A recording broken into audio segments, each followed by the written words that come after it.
Very good question. So, what's the real reason under the surface for people struggle to get money? I guess I go back to my last question, start with traction. Do they have any traction? So, let's assume they're doing what they can on that front. Then the next thing is, hey, let's look at the materials to make sure they're clear, concise, and paint the right picture. If it's too much information, people aren't going to look at it. If it's not enough information, you're not going to give people enough of a background for them to make a decision about what you're what you're trying to do. So looking just at the nuts and bolts of the materials, and then last but not least, it has to be a big enough market with enough realistic assumptions that folks will say, hey, gee, that's cool. I'd like to learn more.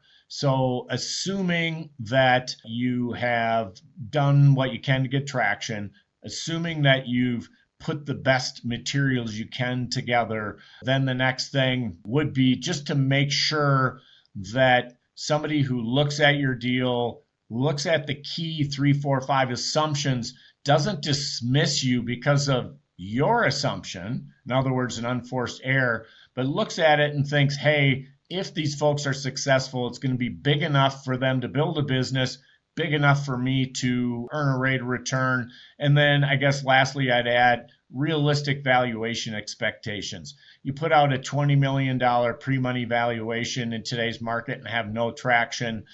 That's not easy. You can put anything you want into your deck or your exec summary, but that's a very easy way to get dismissed is your valuation expectations are just out of whack and not realistic based on the market dynamics.